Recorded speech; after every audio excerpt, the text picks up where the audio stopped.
નમસ્કાર વિદ્યાર્થી મિત્રો, હું ચમન કૌશિક આપ સૌનું મારી YouTube ચેનલમાં હાર્દિક સ્વાગત કરું છું.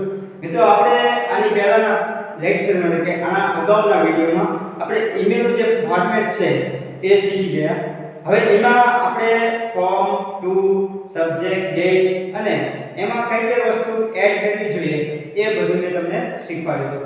મને આશા છે કે તમે જે ફોર્મેટ મેં લખ્યું હતું એ ફોર્મેટ સમજી ગયા હશો અને જે પેરેગ્રાફ બે લખ્યા હતા એ પણ પાકા કરી દીધા હશે. મિત્રો, એના સ્પેલિંગ બહુ આયામી રહેશે. જો સ્પેલિંગમાં ભૂલ થશે તો આપણા ઈમેલમાં ભૂલ શક્ય છે. હવે આજે આપણે ઈમેલમાં એ જે ફોર્મેટ લખ્યું એમાં કઈ કઈ વસ્તુ લખી શકાય અને કયા કયા પ્રકારે ઈમેલ પૂછાય એની ચર્ચા કરશું. તો ચર્ચામાં પહેલા આપણે સૌપ્રથમ જોઈએ તો કે ઈમેલનો પ્રશ્ન જે પૂછાય એ કઈ રીતે પૂછાશે. તો કે પ્રશ્ન પૂછવા માટે આપણે અહીંયા પ્રશ્ન એક લખીને રાખીએ. આપણે ચાલો તૈયાર થઈ જાઓ મિત્રો. આજે આપણે જોઈશું કે ઈમેલ પ્રશ્નમાંથી કઈ રીતે લખવો અને કઈ રીતે બનાવવો. તો તૈયાર થઈ જાઓ મિત્રો. ચાલો જોઈએ.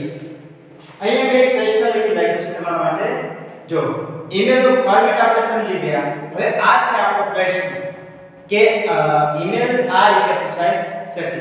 જો write an email to your friend on mahesh111@gmail.com. પછી congratulate on his birthday party. અહીંયા લખ્યું છે રાઇટ એન ઈમેલ. રાઇટ એટલે લખવું થાય અને એન ઈમેલ એટલે એક ઈમેલ લખો. એક ઈમેલ લખો ટુ યોર ફ્રેન્ડ, તમારા ભાઈબંધને. ઓન આપ્યું છે અને પછી એક ઈમેલ એડ્રેસ આપ્યું છે. મિત્રો, આને ખાસ કરીને ધ્યાનમાં રહેશે. જો આપણે પહેલા એવું કીધું કે જો ઈમેલ આઈડી ન આપ્યું હોય તો આપણે જાતે બનાવવાનું રહેશે. જો ઈમેલ આઈડી આપી દીધું હોય તો આપણે કોઈ બદલાવ કરવાની જરૂર નથી. ટુ કોંગ્રેચ્યુલેટ એટલે કે એને અભિનંદન આપવાના છે on his birthday party, any birthday party ઉપર એને અભિનંદન આપવાના છે. આ પ્રકારનો આપણે ઈમેલ લખવાનો રહેશે. મિત્રો, અહીંયા આપણે ઈમેલ જે છે ને એ આપણે જો સમજાઈ ગયા, માનો કે અહીંયા આપણે કરવાનું શું એ ખબર પડી ગઈ ને તો આપણે ઈમેલ લખતા આવડી જશે કે કોંગ્રેચ્યુલેશન કરવાનું છે, અભિનંદન આપવાના છે એના બર્થડે પાર્ટી પર. કોઈનો બર્થડે હોય તો આપણે અભિનંદન માટે શું લખી શકીએ? આપણે ત્યાં હાજર નહીં રહી શકીએ એટલે એના ઘરે જઈને આપણે કોંગ્રેચ્યુલેશન નહીં આપીએ, પણ આપણે કેવી રીતે આપશું? ઈમેલ દ્વારા. હવે આપણે જે ફોર્મેટ છે એ લખવાનું રહેશે. ચલો આપણે ફોર્મેટ લખતા જઈએ વારાફરતી અને કયા કયા પોઈન્ટ્સ કઈ રીતે ક્યાં મુકાય એ પણ સમજતા જઈએ. તો આપણે પહેલા ફોર્મેટમાં શું લખાયું? ફ્રોમ. મિત્રો, પહેલા ફ્રોમ આવશે FROM. આવો આપણે સમજ્યા ફ્રોમમાં. હવે આમાં શું લખવું થશે? ફ્રોમમાં તો ફ્રોમમાં આપણે લખવાનું કીધું હતું. મેં તમને કાલે વાત કરી હતી આના આગલા પીરિયડમાં કે ફ્રોમ હોય એમાં જે લખતો હોય એનો ઈમેલ આઈડી હોય. તમને શું કીધું અહીંયા પ્રશ્નમાં? Write an email to your friend, તમારા ભાઈબંધને તમે લેટર ઈમેલ લખો. તો અહીંયા કોની વાત કરી મિત્રો? તો આપણે સ્પષ્ટતાથી સમજાઈ જાય છે કે આપણી વાત છે, આપણે લખવાનું છે. તો મિત્રો, અહીંયા કોઈ બીજો એડ્રેસ આપેલું છે તો કે ના, આપણે લખવાનું છે તો આપણો ઈમેલ આઈડી લખવું પડશે. તો આપણે બનાવેલું છે ઈમેલ આઈડી, તો આપણો ઈમેલ આઈડી અહીંયા મૂકી દઈશું સિમ્પલ રીતે.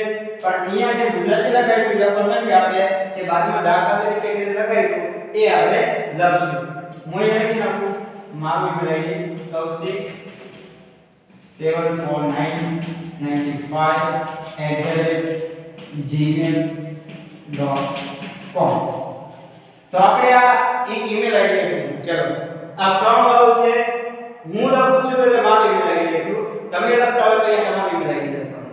પણ કદાચ પેપરમાં બે ઈમેલ આઈડી આપી દેશે તો તમારે પોતાની કારીગરી વાપરવાની નથી.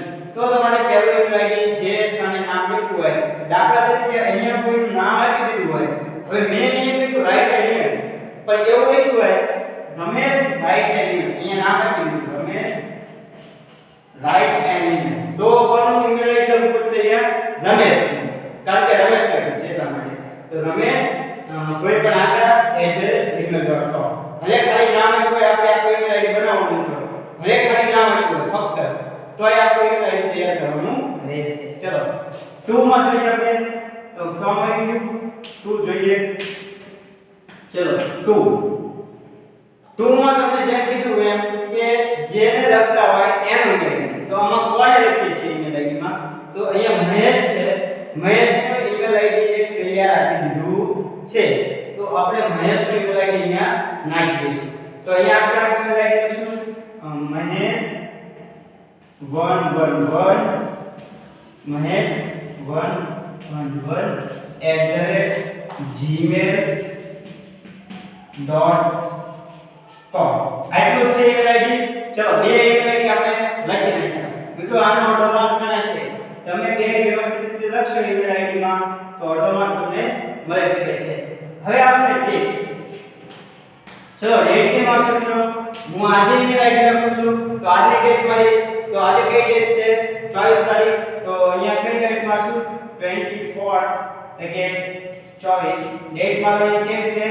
24 કયો મહિનો છે? એપ્રિલ માં. તો અહીંયા એપ્રિલ લખશું 24 એપ્રિલ 2021. આપણું કામ અહીંયા પૂરું. ડેટ નું કામ પૂરું થઈ ગયું. હવે શું આવશે? સબ્જેક્ટ. તો સબ્જેક્ટ લખી નાખ્યું મિત્રો અહીંયા સબ્જેક્ટ. તો વિષય કઈ રીતે લખવાનો? મેન આઈએમપી પ્રશ્ન વિષય છે મિત્રો. અહીંયા વિષય કઈ રીતે દર્શાવશો? ખાલી આ આવડી જાય અને તમને ઈમેલ ગમે તો હોય, તમને આ પોઈન્ટમાં મુદ્દામાં વિષય કાઢતા આવડતું હોય તો તમને બધું આવડશે. ચાલો સિમ્પલી રીતે સમજી જઈએ કે વિષય લખાય કઈ રીતે. ચલો જો રાઇટ એન ઈમેલ, એક ઈમેલ લખો ટુ યોર ફ્રેન્ડ, તમારા ભાઈબંધને ઓન અહીંયા ટુ કોંગ્રેચ્યુલેટ. સમજવાનું કે ટુ જે આવે ને ક્રિયાપદ સાથે જ્યારે ટુ જોડાય ત્યારે એ આપણો વિષયનું શરૂઆત થઈ જાય. ટુ કોંગ્રેચ્યુલેટ અહીંયા ટુ થી ચાલુ થયું ને તો અહીં થશે ટુ કોંગ્રેચ્યુલેટ ઓન. અહીંયા હિસ છે ને એમાં ફેરફાર થશે. આ શબ્દ આપણે કાઢી નાખીશું.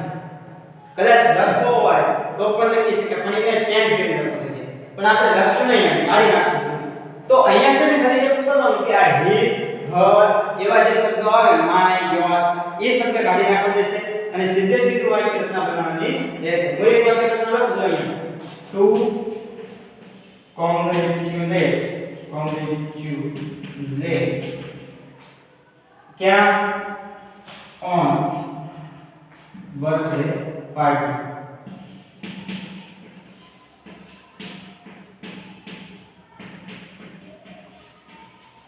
જો મિત્રો અહીંયા શું કીધું? To congratulate on birthday party. Simple રીતે આપણે સમજ્યા. આ હિસ શબ્દને આપણે કાઢી નાખ્યો. એ કાઢી કેમ નાખ્યો એને હું રીઝન કહી દઉં તમને. કારણ કે આ જે છે ને એ ત્રીજા પુરુષમાં છે અને આપણે લખવાનું છે, માનો કે હું લખતો હતો પહેલો પુરુષ, જેને મોકલવાનું છે બીજો પુરુષ. હવે અહીંયા ત્રીજા પુરુષનો સંબંધક આવે નહીં. આ હિસ છે એ હી નું ત્રીજા પુરુષનો સંબંધક છે, તો આપણે ત્રીજા પુરુષનો સંબંધક લખવાનું નથી. બીજા પુરુષનું લખી શકાય. દાખલા તરીકે to congratulate on your birthday party એમ લખી શકાય. અહીંયા તમે ઓન પછી યોર શબ્દ પણ એડ કરી શકો. ઓન યોર બર્થડે પાર્ટી અથવા એક to congratulate on birthday party. આ સિમ્પલ આપણે સબ્જેક્ટ રાખશું.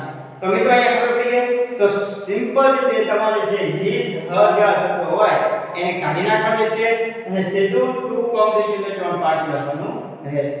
મિત્રો અહીંયા ખબર પડી ગઈ, સમજાઈ ગયું મિત્રો. હવે આપણે જોઈએ આગળ શું લખવાનું છે. ચલો અહીંયા કોણ લખે છે લેટર? હું લખું છું મારા ભાઈબંધને. તો મારો અને એનો સંબંધ શું છે? ભાઈબંધનો. તો અહીંયા રિસ્પેક્ટેડ કે ડિયર એમાં એક મૂકવાનું છે, આપણે લખાયું. તો આપણે બેમાં એક કેવું મૂકશું? તો મિત્રો અહીંયા ડિયર શબ્દ વાપરીએ. D E A R dear. Dear કેમ? કારણ કે વાલો ડિયર છે એટલા માટે. ડિયર ફ્રેન્ડ અથવા એવું થાય ડિયર મહેશ. આપણે ડિયર ફ્રેન્ડ લખીશું. ડિયર ફ્રેન્ડ અહીંયા પૂર્ણ. તો આપણો આ વાક્ય બની ગયું ડિયર ફ્રેન્ડ વાળું. હવે આપણે જે પેરેગ્રાફ લખવાની વાત કરી હતી એ મેં તમને એક પેરેગ્રાફ નાનો એવો લખાયેલો છે મિત્રો. આ પેરેગ્રાફ આપણે અહીંયા બેઠે બેઠો લખી નાખશું. શું લખાયું? તો આપણે આઈ થેન્કફુલ આપણે અહીંયા ઉપર લખશું થોડી જગ્યા રાખીને. મિત્રો આ રીતે લખતા જજો વારાફરતી લખી અને પછી જો સમજણ ન પડે તો કોમેન્ટ મારજો કે આમાં સમજાણું નહીં, તો આપણે ફરીથી સમજાવશું. પહેલા આપણે લખી દઈએ ઉપરથી from to date subject આવ્યું, dear friend આવ્યું. હવે આપણે આગળ જોઈએ કે હવે પેરેગ્રાફ લખવાનું છે. પેરેગ્રાફમાં શું આવશે? પેરેગ્રાફમાં પહેલા આપણે લખીશું I thank you to you to receive and read my email.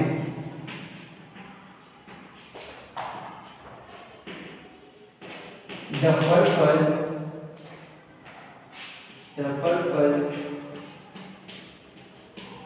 of my email is regarding. આવું લખ્યું આપણે મિત્રો.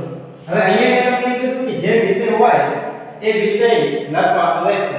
તો આપણે વિષય કયો લખ્યો તો એ વિષય અહીંયા લખવાનું છે. to congratulate on birthday party. આ આપણો વિષય થઈ ગયો. birthday party.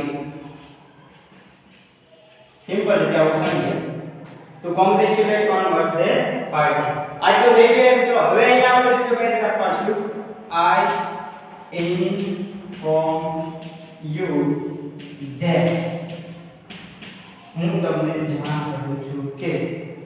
હવે આ શબ્દ છે ને I inform that એમાં તમે લખો કે ન લખો કે ફરક પડશે નહીં. તમે શરૂઆત કઈ રીતે કરો એનું માહિતી છે. કદાચ એમ કે how are you, I am fine here, you will be fine, એવા શબ્દનો પણ ઉપયોગ કરી શકશો. કદાચ અહીંયા શું લખશો કે વિષયની બધા હાથથી આપણે કે લખવાના છે. તો શું લખશું? I inform you that I am good here, કે હું સારો છું. I am good here એટલે હું મજામાં છું. and you also will be good. હું મજામાં છું અને તું પણ મજામાં હઈશ એવું અહીંયા લખ્યું છે ને કે I am good here એટલે હું સારો છું and you also will be good there અને તું પણ ત્યાં સારો હઈશ. પછી આપણે જે વાત કરવાની છે એના વિશે થોડી ઘણી વાત કરી દેવાની. આની બે ત્રણ વાક્ય બીજા એક્સ્ટ્રા એડ કરી શકો એના માટે પણ અહીંયા ઉપયોગમાં લઈ શકાય. ચલો હવે આપણે લખી વિષયને લખીએ. I know your birthday is on. આપણે ક્યારે લખીએ આ દિવસે તો કાલના માટે આપણે બર્થડે વિશ કરશું. તો birthday is on 25th April 2021. I know your birthday is on 25th April 2021, but I will be very busy on that day. પણ હું એ દિવસે ખૂબ જ બિઝી રહીશ. So I could not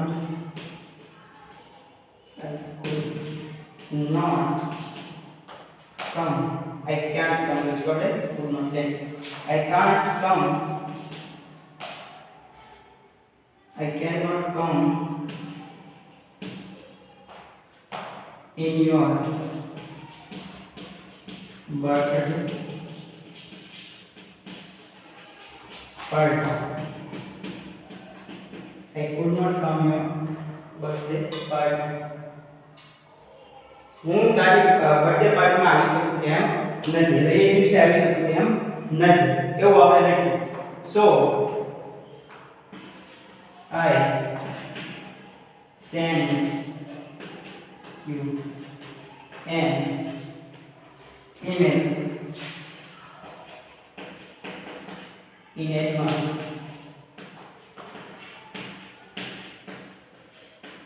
two 20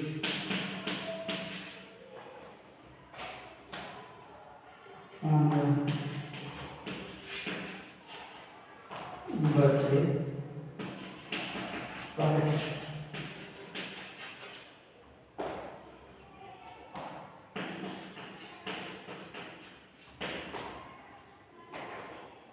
and congratulations. હવે અહીંયા આપણે email જો so I sent you an email તેથી મેં તમને એક email લખ્યો છે in advance to wish on your birthday party and congratulations. હવે અહીંયા આપણે congratulations કરવાનું છે તો એ આપણે કરી નાખીશું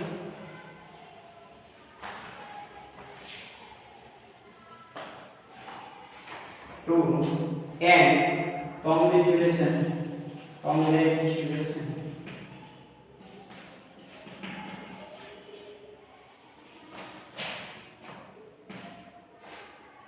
Congratulations for 18 complete.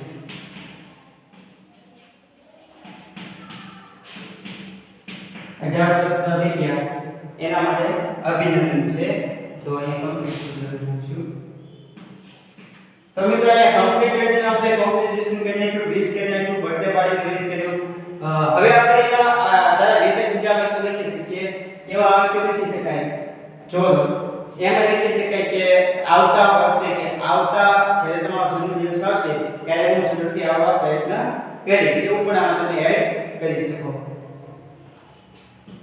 sorry dear but next time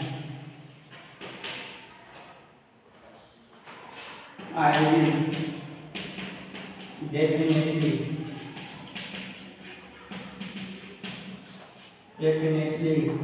come in your birthday party.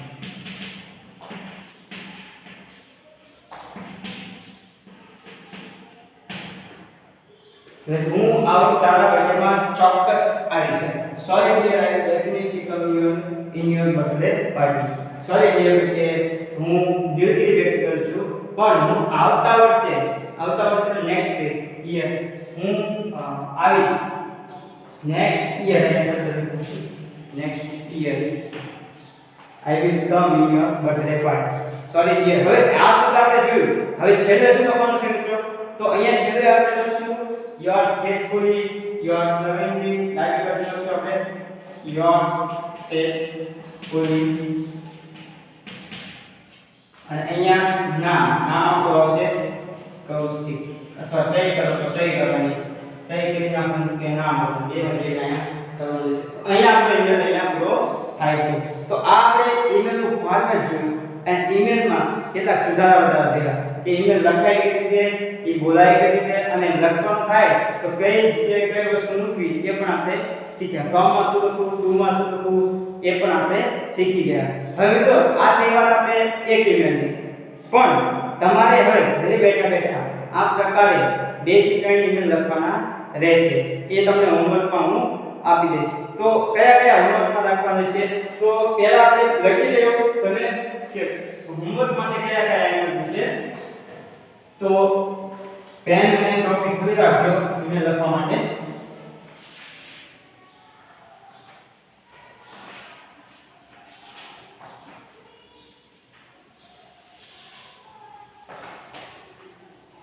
ચલો પહેલો ઈમેલ છે આપણે ઈમેલ લખવાનું છે સાયન્સ ફેર નું successful participate in the science fair at national level તો એક email successful participant in science fair एक आए भी रहશે બીજો કેવો છે national level science fair national level બે નંબર તો બે નંબરમાં અહીં કહે છે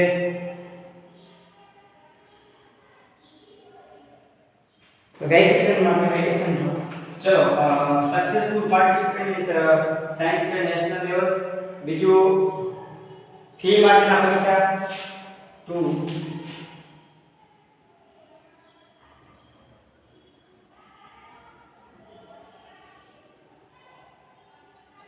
નો about health. કે હેલ્થ સારી છે કે નહીં એને જાણવા વિશે પણ એક ઈમેલ લખી શકાય. 3 નંબર સુધી આપણે તો 3 નંબરમાં આવશે આપણે અત્યારે કોરોનાની શેર પરિસ્થિતિ છે એના આધારે આપણે હેલ્થ નો લખી શકીએ. તો અહીંયા કોરોના એટલે કદાચ પૂછે કે હાલમાં કઈ નક્કી નહીં કે ઈમેલ પર પૂછી નાખે, કદાચ એવું પણ પૂછી નાખે કે કોરોના વિશે માહિતી આપો ઈમેલ લખો, તો આ પણ આપણા મોસ્ટ આઈપી બની જશે. કે કદાચ સરકાર છે આ પ્રકારનો પ્રશ્ન પૂછી નાખે, હાલમાં કોઈ હજુ પૂછવાનું નથી આવ્યું પણ કદાચ એવું પૂછાય ને કે કોરોના મહામારીમાં સાવચેતીના પગલાં એનો ઈમેલ લખો, તો આ જે હેલ્થનો છે અવેરનેસ કોરોનામાં એ તમને 100% કાયદેસર છે. હવે જે પેપર આવશે એમાં કદાચ પૂછવાનું છે કે તા 100% બની જાય છે, એટલે આ ખાસ ધ્યાન રાખજો. બીજું એક તો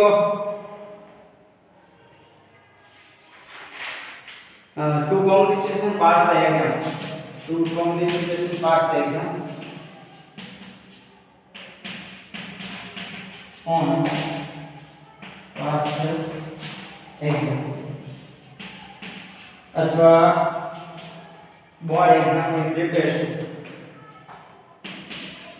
for the preparation of board exam, for the preparation of board exam.